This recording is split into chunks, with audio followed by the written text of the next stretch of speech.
정보가 있는 시사 토크쇼 장윤선의 팟짱. 아직도 홍삼만 드십니까? 홍삼만 드신 여러분 행복하십니까? 살림살이 좀 나아지셨습니까? 이제 마카 산삼을 드십시오. 마카 산삼. 잉카인들이 즐겨 먹었던 남미 페루의 산삼. 인체에 꼭 필요한 31가지 미네랄과 18종의 아미노산을 함유한 천연 종합 영양제. 세계적인 슈퍼푸드로 인정받아 전 세계가 열광하는 그것 바로 마카입니다. 페루의 마카와 우리나라의 산삼을 하나로 만들었습니다. 마카 산삼. 이게 다가 아닙니다. 20년 경력 전문가의 자문을 받아 우리 몸에 좋은 11가지 원료까지 하나로 만든 건강 푸드 마카 산삼. 이제 홍삼 가격으로 마카 산삼 드십시오. 와, 이거 남자한테 딱이네. 딱이야. 애미야, 나한테도 딱이구나. 엄마, 나도 마카 산삼. 나도. 검색창에 마카 산삼 또는 영한 네이처를 검색하세요. 영한 네이처 마카 산삼이 답입니다. 마카 산삼을 꼭 기억하세요. 우주에서 마카와 산삼을 하나로 만든 회사는 영한 네이처가 유일합니다. 유사 검색어 회사에 주의하시고 영한 네이처를 꼭 확인하세요. 안녕하세요. 박정호입니다. 이완구 총리가 어제 물러났습니다. 지난 2월 총리에 취임한 지 70일 만인데요.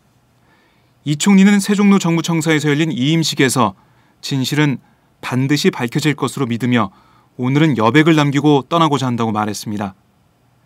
이 총리는 이임식을 마치고 떠나면서 눈물을 보이기도 했는데 많이 속상하고 억울했던 것 같습니다. 하지만 정작 속상한 사람은 국민들입니다. 이 총리의 금품수수 의혹은 물론이고 말 바꾸기와 거짓말 논란에 국민들의 속은 상할 대로 상했습니다. 국민들은 절망할 대로 절망했습니다. 사실 이 총리는 국회 인사청문회 당시부터 부적격 판단을 받았었죠. 총리 자격이 없는 사람을 총리 자리에 앉힌 것부터가 문제였습니다. 박근혜 정부의 총리 낙마가 이번이 처음이 아니기에 절망감은 더 큰데요.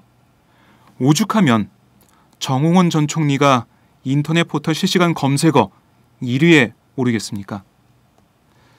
이번에야말로 총리를 제대로 세워야죠.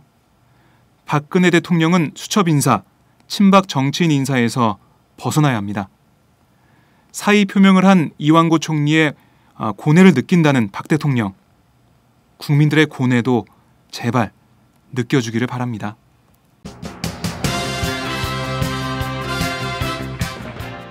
오늘 팟짱은 네 꼭지를 준비했습니다. 전혀 다른 뉴스에서는 이경태 오마이뉴스 기자를 연결해 박 대통령의 이완구 총리 사표 수리 등에 대해서 알아보고요. 최주영 오마이뉴스 기자와는 하루 앞으로 다가온 4.29 재보선 판세를 짚어보겠습니다. 색깔 있는 인터뷰에서는 교육 관련 취재를 담당하고 있는 선대식 오마이뉴스 기자가 조희연 서울시 교육감을 만나 이번 당선 무효행에 대한 대응 방안을 들어보고요. 유승희 새정치민주연합 최고위원과는 조 교육감에 대한 검찰 기소의 문제점에 대해 말씀 나눠보겠습니다. 화요일의 고정 코너 김종철의 비연포 시간에는 삼성그룹 이재용 부회장 체제의 전망과 과제에 대해서 들어보겠습니다. 그럼 지금부터 4월 28일 화요일 장윤선의 팟짱 출발합니다.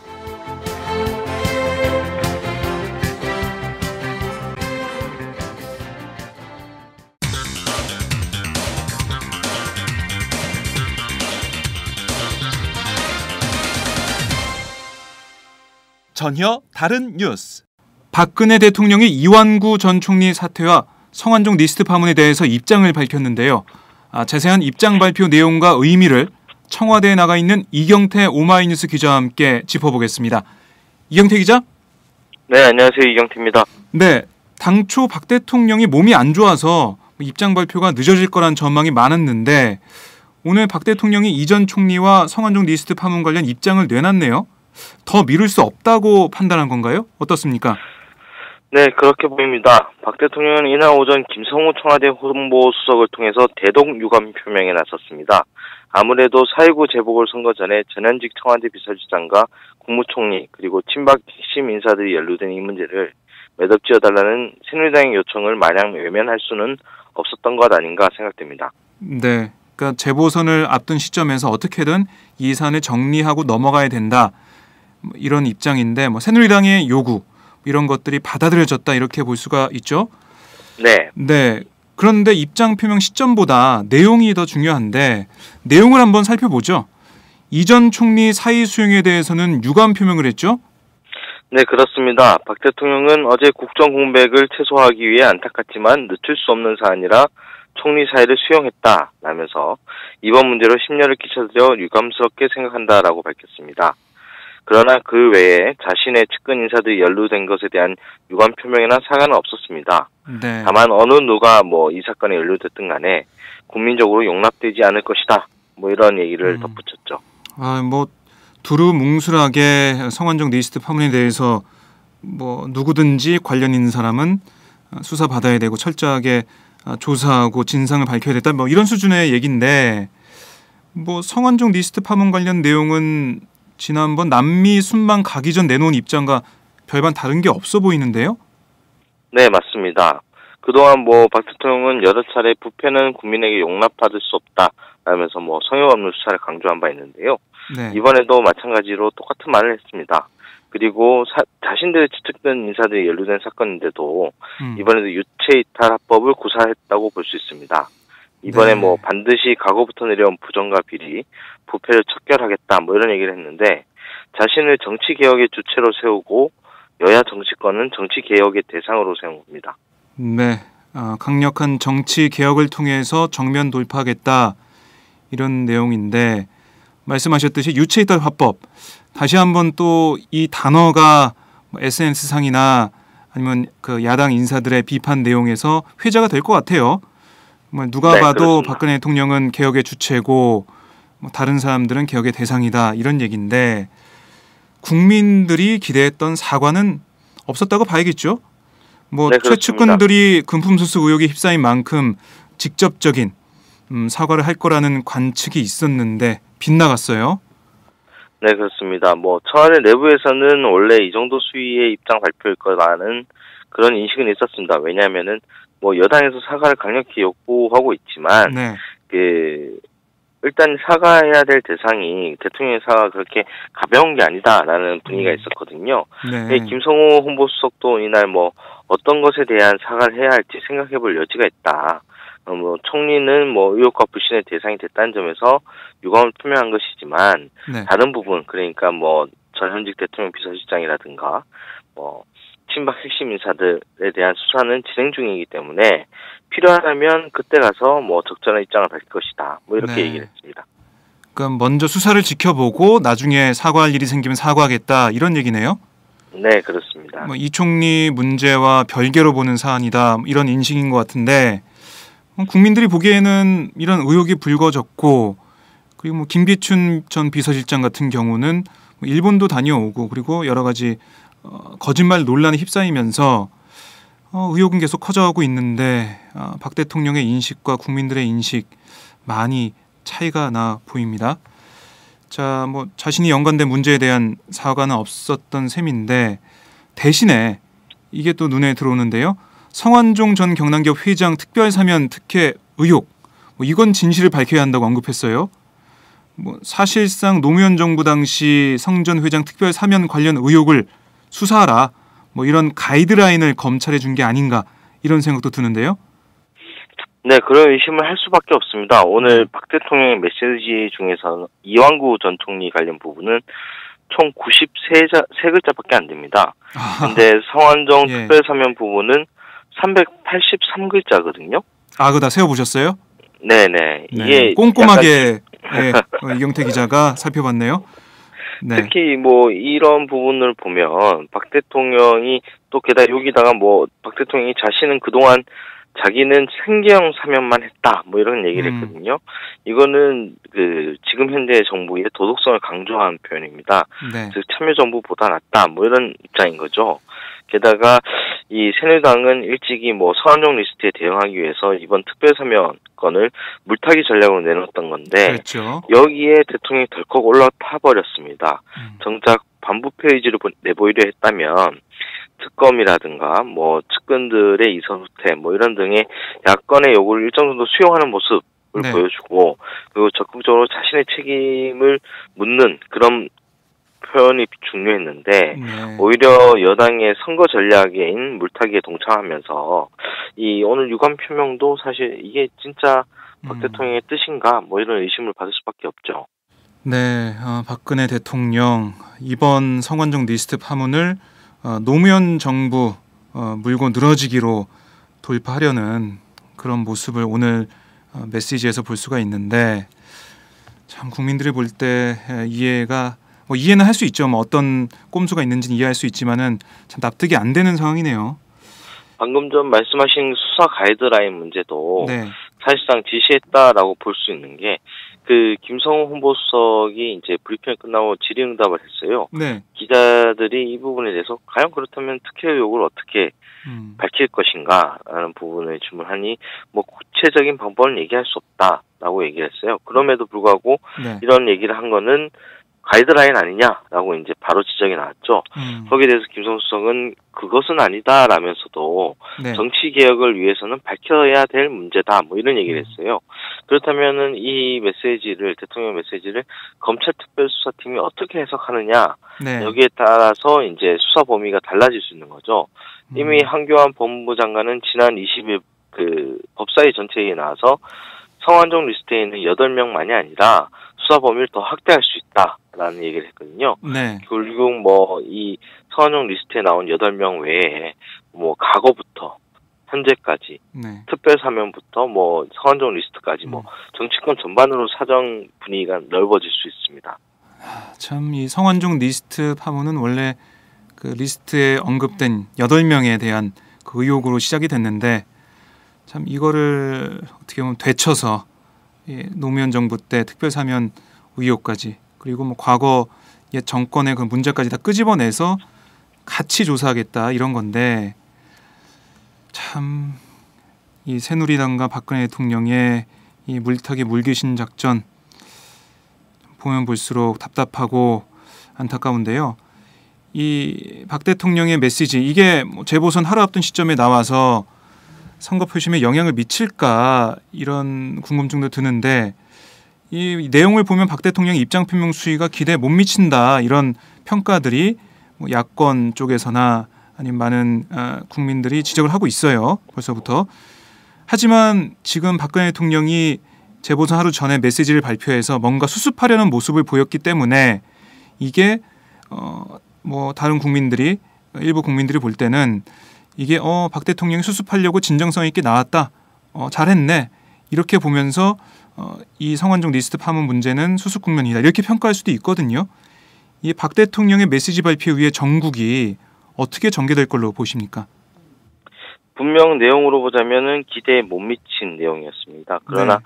그 박 대통령의 메시지가 앞서 지적하신 대로 그 보수층, 즉 지지층 결집에는 효과적이지 않을까 싶습니다. 왜냐하면은 이미 링거 순방이라든가 와병 등의 소식은 보수 지지층에 영향을 미치고 있거든요. 네. 이 박 대통령이 면도칼 테러를 당했을 때나 그리고 박 대통령이 손에 붕대를 감았던 때 뭐 이 박 대통령이 여성 정치인이다 보니까 네. 이 상처를 입거나 다쳤거나 아프거나 뭐 이런 소식 자체가 동정표를 좀 모읍니다. 여기다 뭐 그 고 박정희 전 대통령의 딸이라는 네. 어떤 그런 이미지도 영향을 미치고 있죠. 여기에 그러게요. 오늘 네. 여기 상황을 감안할 때 오늘 발표된 메시지는 또 이제 국민 모두를 향했다고 보기는 좀 힘들죠. 네. 지지층에게는 환영을 받을 수 있고 하지만 평소 박 대통령 직무 수행을 부정적으로 평가하던 지지층에는 오히려 실망감을 줄 수 있는 메시지였습니다. 네. 결국 오늘 발표한 유감 표명은 지지층 결집을 위한 메시지다 이렇게 보고요. 결국 여야 간 설전은 더욱 격화될 겁니다. 네. 여당 내부에서도 이번 메시지에 대해서 뭐 속으로 앓고는 있겠지만 선거가 코앞인 만큼 뭐라고 할 수는 수 없겠죠. 네, 네. 티는 낼 수 없고 야당은 벌써부터 이제 뭐 자신들을 향한 선전포고다 라는 얘기부터 해서 뭐 강력하게 목소리를 높일 것 같습니다. 지금 특검법도 발의를 하겠다라고 밝혔고요. 네. 그리고 문재인 새정치연합 대표 같은 경우에는 오늘의 특별사면 발언 같은 경우 선거 중립 위반이다라는 그런 공격적인 메시지도 내놨습니다. 네. 오늘 박 대통령이 직접 대국민 그 메시지를 발표 못한 건 몸이 안 좋아서 그런 건가요? 네, 공식적으로 그렇습니다. 오늘 원래 28일 국무회의가 공식적인 국내 일정 첫 출발 일정이었는데 네. 그 부분은 이미 최경환 경제부총리가 대신 주재하는 걸로 넘긴 상황이었고 네. 그 김성우 홍보수석 같은 경우도 몸이 편찮으시기 때문에 부득이 제가 대신 나와서 밝힌다라고 네. 설명했습니다. 말씀하신 대로 보수층의 표심을 자극하는 그런 수순이 아닌가 싶은데요. 어제 뭐 청와대에서 박 대통령의 몸 상태 이런 것도 자세히 설명했지 않습니까? 좀 어떤 뭐 위경련이나 이런 것 때문에 안정을 취해야 된다 이런 얘기도 나오고 국가 원수의 건강 상태 이런 게 이렇게 뭐 공개적으로 브리핑돼서 언론에다 보도되고 이런 경우는 그렇게 흔치 않은 것 같은데 어제는 좀 그랬어요. 네, 뭐 청와대에서 그러니까 브라질에서 한번 네. 그 박 대통령의 몸살 기운이 있다라는 그렇죠. 그런 브리핑을 한번 했고 그리고 비행기를 타고 돌아온 직후 네. 박 대통령이 서울 모처에서 검진을 받았다. 뭐 위경련과 인두염이다. 뭐 이런 얘기를 했죠. 네.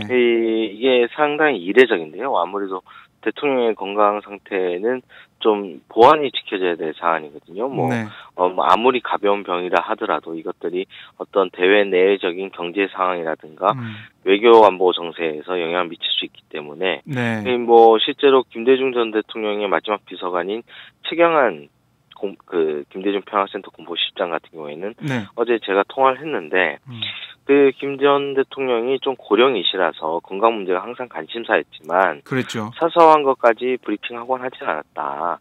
심지어 2002년도에 대단히 아프신 적이 있었지만 그때도 간략하게 브리핑했을 뿐 사소하게 어떤 조치를 받았다. 뭐 이런 이야기는 하지 않았다라고 네. 얘기했습니다. 그만큼 이게 그 대통령 건강 상태가 뭐 굳이 숨겨야 될 문제는 아니지만 굳이 공개해야 될 문제도 아니라는 거죠. 네. 뭐 지금 뭐 브라질 중남미 순방을 다녀온 기자들 사이에서도 이미 취재가 됐듯이 만약에 뭐 청와대에서 브리핑하지 않았더라도 충분히 그 대통령의 건강 상태가 언론에 보도됐을 가능성도 있습니다. 그렇죠. 이를 다 굳이 알고 있으니까.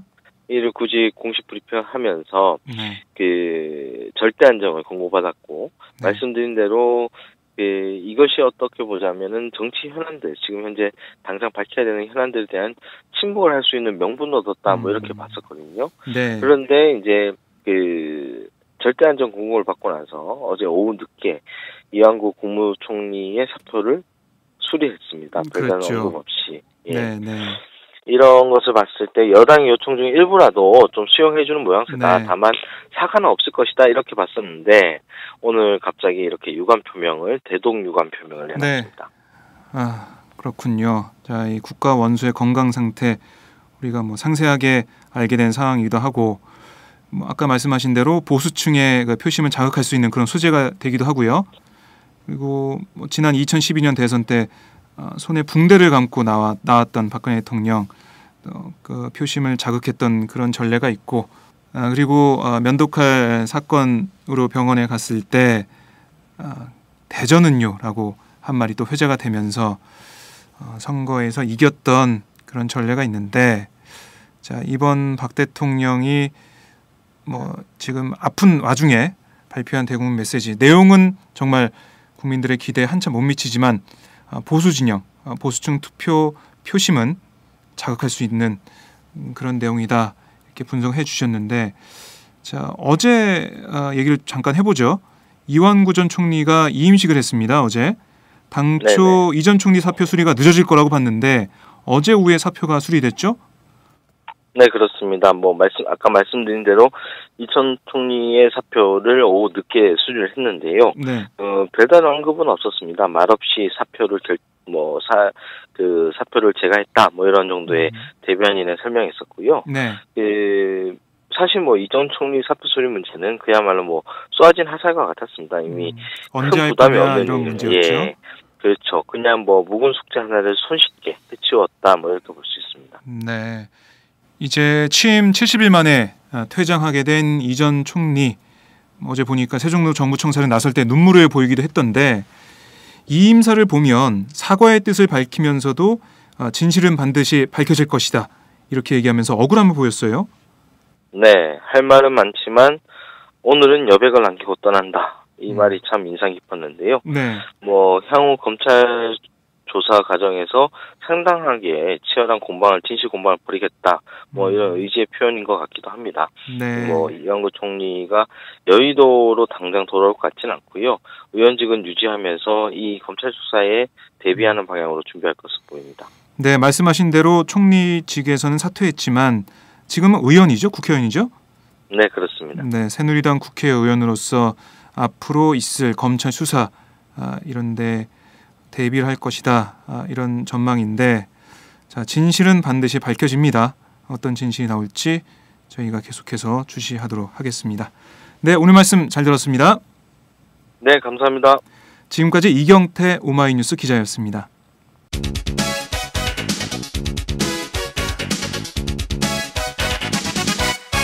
장윤선의 팟짱. 4.29 재보선이 하루 앞으로 다가왔습니다. 여야 모두 막판 표심 잡기에 여념이 없는데요. 선거 판세, 국회에 나가 있는 최지용 오마이뉴스 기자와 연결해서 정리해 보겠습니다. 최지용 기자? 네, 안녕하세요. 네, 먼저 여야 막판 선거 유세 내용부터 정리해 보죠. 어제 보니까 새누리당은 지난 주말에 수도권 집중 유세에 나서더니 이번에는 인천서 강화을에서 1박 2일 숙박 유세를 펼쳤고, 새정치민주연합은 주말에 48시간 뚜벅이 유세에 나섰고요. 특히 광주와 서울 관악을에 공을 들이는 모습입니다. 여야 막판 유세 포인트를 짚어보죠. 네, 여야의 마지막 선거 유세가 곧 이루어질 것 같은데요. 네. 새정치연합 문재인 대표는 관악에서 마지막 유세를 펼칩니다. 네.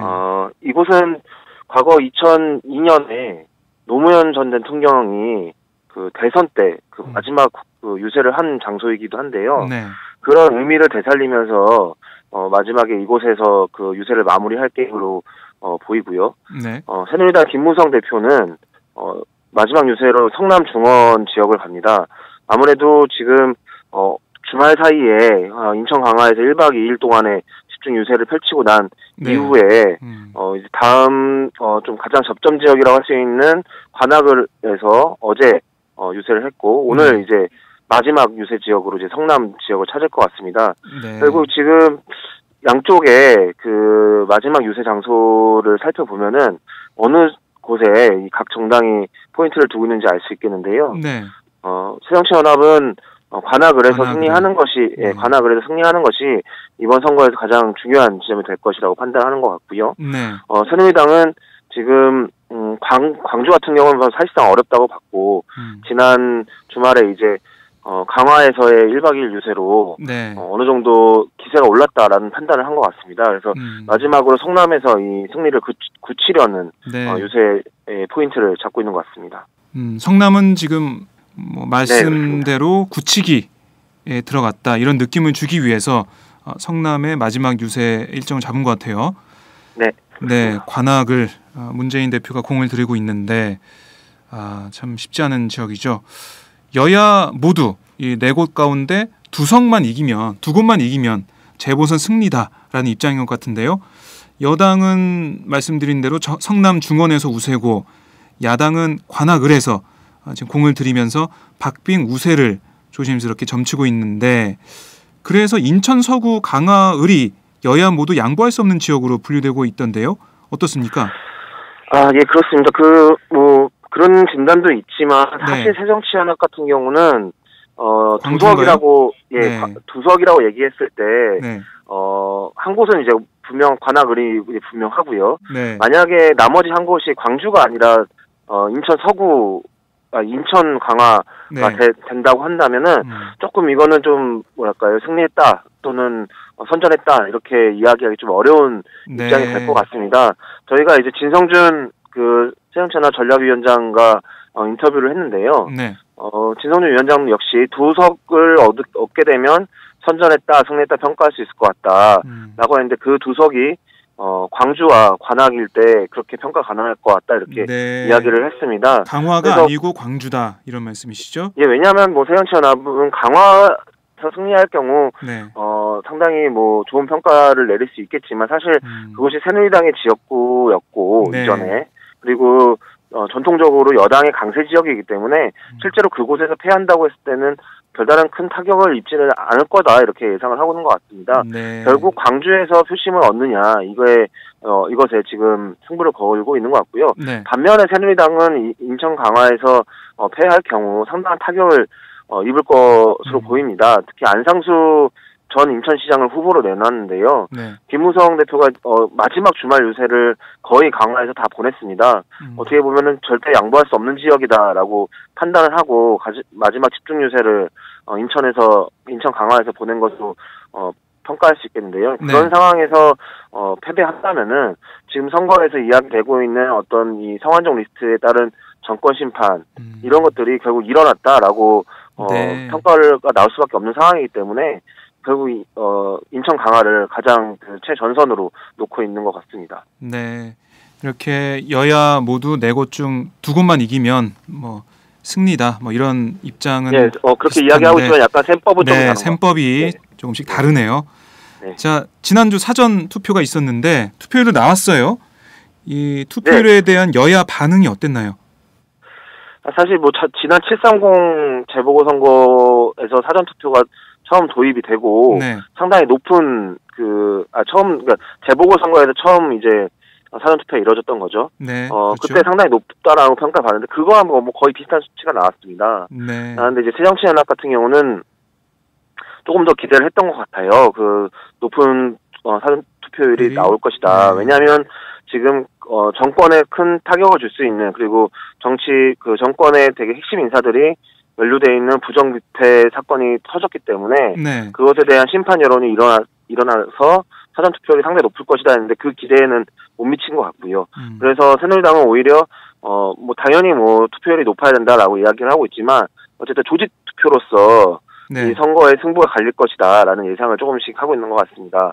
그러니까 선거 투표율을 새정치연합 쪽에서는 40% 이상으로 기대를 하는 것 같고요. 네. 새누리당에서는 40% 전후로 해서 이전 재보궐선거와 비슷한 수준을 유지할 거다 이렇게 예상을 하는 것 같습니다. 네. 오늘 선거운동 마지막 날 뭐 아까 말씀하신 대로 김무성 대표는 성남으로 마지막 유세 일정을 잡았고 문재인 대표는 관악을에 공을 들이고 있는데 자 오늘 선거운동 마지막 날 유세 어떻게 진행돼 왔습니까? 뭐가 남아 있죠? 지금 이제 거의 뭐 이 시간이 지금 오후 4시가 넘어갔기 때문에요. 네. 거의 마지막 일정만 남아 있습니다. 그 문재인 대표는 지금 현재 이 성남 중원에서 머물고 있는데요. 네. 저녁 때 이제 관악 지역으로 넘어와서 정태호 후보와 함께 대규모 마지막 유세를 칠 것으로 보입니다. 네. 이후에 이제 정태호 후보가 따로 이제 골목을 다니면서 마지막 12시까지 네. 오늘 0시까지가 이제 선거운동 기간이기 때문에 그렇죠. 예, 진행할 것 같고요. 새누리당 뭐 김무성 대표 역시도 그 성남에서 대규모 어쨌든 이 세를 보여줄 수 있는 큰 유세 현장을 진행할 것으로 보입니다. 네. 뭐 이렇게 여야가 사활을 건 선거 운동을 벌이고 있는데 이번에 재보선 지역이 4곳에 불과하지만 여론에 민감한 수도권이 3곳이고요. 선거 결과에 따라서 대선 주자인 양당 대표 김무성 대표와 문재인 대표의 정치적 입지가 달라질 수 있기 때문에 관심이 더 큰데요. 예, 아무래도 재보선 결과에 따라서 전국이 요동치겠죠. 어떻게 보십니까? 예, 뭐 김무성 대표 같은 경우는 사실 큰 영향을 받지는 않을 것으로 저는 예상하고 있습니다. 네. 왜냐하면 현재 뭐 성남 쪽에서 일단 승리를 하게 된다고 한다면 이번 선거가 인천 강화를 제외하고 원래 야권 연대가 이루어졌던 지역이었죠. 그렇기 때문에 지역구고요. 네, 그렇기 때문에 성남과 인천에서만 승리를 한다고 해도 상당히 무난한 평가를 받을 것 같고요. 네. 설령 뭐 인천을 패배한다고 하더라도 그것이 김무성 대표의 책임으로 돌아오지는 않을 것이다. 왜냐하면 이미 엄청난 큰 악재를 안고 이 선거를 시작을 했기 때문에 네. 새누리당 입장에서는요. 결국 그 평가는 박근혜 대통령이 받게 될 것이고 네. 또 이제 박근혜 대통령과 일정 선을 긋고 각을 세우고 있는 김무성 대표 입장에서는 그렇게 나쁜 결과가 아닐 것이다라는 게 전망입니다. 네. 그리고 뭐 4대 0으로 완패하지 않은 이상 그렇죠. 예, 큰 충격은 없다. 네, 큰 충격은 없을 것으로 보이는데 반면에 이제 문재인 대표는 상당히 복잡한 상황입니다. 네, 네. 일단 문재인 대표에게 가장 좋은 수는 관악과 광주에서 승리하고 거기에 인천까지 인천 강화까지 승리할 경우인데요. 네. 이것은 결국 뭐 새누리당이 그동안 얘기해왔던 정권 심판이 확실하게 이루어졌다. 라는 평가를 받으면서 문재인 대표의 이후 당 리더십 그리고 네. 대선 가도까지 아주 탄탄한 기반을 쌓게 되는 계기가 될 것 같은데요. 반면에 관악이나 그 광주 둘 중에 한 곳에서라도 패배를 한다라고 한다면은 야권 재편이라는 거대한 어떤 과제 앞에 네. 직면하게 될 것으로 보입니다. 천정배 장관이나 정동영 후보가 만약에 당선이 된다고 한다면 네. 결국 새정치연합이 아닌 제3의 이 정당을 유권자들이 지지한 것으로 볼 수 그렇죠. 있겠고요. 그렇게 되면은 새정치연합 내부에서도 어느 정도 이 동요가 있을 수 있을 것이고 그것이 곧 야권 재결집, 그러니까 야권 재편으로 네. 연결될 수도 있는 상황이라고 보여집니다. 그리고 뭐 전패를 한다라고 한다면은 아무래도 이곳이 야권 강세 지역에서 전패를 하는 것이 되기 때문에요. 네. 거치에도 상당한 문제를 제기받을 수 있을 것으로 보입니다. 네, 4대 0으로 완패한다면 거취 문제까지 제기될 것이다. 이렇게 말씀하셨는데 뭐 내년 총선을 앞두고 전초전 형식이긴 하지만 문재인 대표의 리더십을 보여줄 수 있는 그런 기회이자 위기잖아요. 어떻게 보면은 네. 천정배, 정동영 두 후보 중에 한 명이라도 당선이 되면 야권 재편에 대한 얘기가 나오고 그러면 문재인 대표의 리더십 문제 또 리더십에 대한 타격 이런 것이 보일 텐데 자 내일 재보선 결과 어떻게 될지 정말 관심이 집중되고 있습니다. 새정치연합 쪽에서는 뭐라고 하던가요? 광주의 그 표심. 뭐 가장 새정치연합에서는 가장 관심이 있는 지역이 이제 관악과 광주일 텐데요. 네. 광주의 표심, 그러니까 문재인 대표가 여러 차례 6번이나 내려가지 않았습니까? 네. 내려가서 유세하는 방식이 유세차에 올라서 크게 음악을 틀어놓고 하는 그런 방식을 취하지 않았습니다. 네. 유세 대신에 이제 골목을 다니면서 뭐 뚜벅이 유세라고 이제 이름을 붙였던데요. 네. 예, 걸으면서 이제 문재인 대표와 이 주민들 간의 스킨십을 높이는 방법으로 네. 선거운동을 펼쳤습니다. 그러니까 당을 앞세우지 않고 문재인 대표만을 앞세운 선거운동이었다고 할 수 있겠죠. 네. 그래서 문재인 대표, 대선 주자로서 문재인 대표를 광주 시민들이 선택을 할 것이냐, 이것이 결국 광주 선거의 어떤 결과가 될 거라고 예상을 하고 있는데요. 네. 과거에 이제 윤장현 광주시장 지난 지방선거에서 광주시장을 전략공천을 하고 난 이후에 네. 새정치연합 중진 의원들이 탈당을 해서 광주시장 선거에 출마를 했던 경우가 있었습니다. 그렇죠. 당시에도 윤장현 시장이 상당히 밀릴 것으로 내다봤지만 선거 결과는 좀 압도적으로 윤장현 시장이 당선이 됐었거든요. 네. 결국 그 막판에 가서 이제 유권자들이 투표장으로 들어서게 되면 다시 이 새정치연합을 지지해주지 않을까. 네. 여전히 기대와 애정이 남아있다. 이런 판단을 좀 하고 있는 것 같습니다. 그런 기대를 가지고 있네요.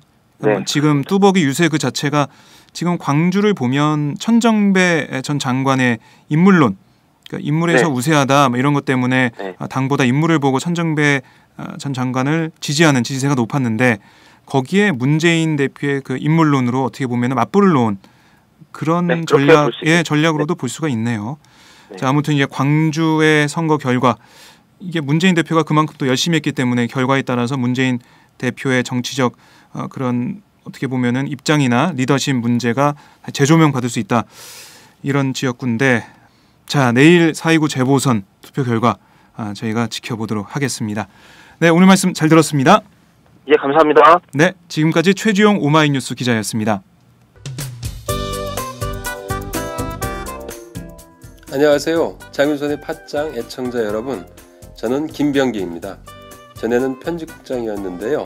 지금은 10만인 클럽 회원이자 본부장 맡고 있습니다. 그런데 10만인 클럽이 뭐지? 이렇게 궁금해하시는 분들 많으실 겁니다. 오마이뉴스에 자발적으로 구독료를 내는 시민들의 모임입니다. 지금 매월 후원해주시는 분이 몇 명이죠? 8,000명이요. 그럼 앞으로 몇 명을 모아야 합니까? 10만 명이요. 참 갈 길이 멉니다. 그런데 조중동 구독자는 많게는 100만. 이래서 진보 언론 살아남을 수 있을까요? 10만인 클럽 후원으로 만들어지는 팟짱 응원하고 싶으시다고요? 지금 전화주세요. 02-733-5505로 전화하셔서 내 손번호 274를 꾹 누르세요. 오마이뉴스 기사의 모든 기사 하단에 동그란 주황색 배너를 누르셔도 됩니다. 여러분들의 참여로 팟짱이 웃음소리 더 커질 수 있습니다. 감사합니다.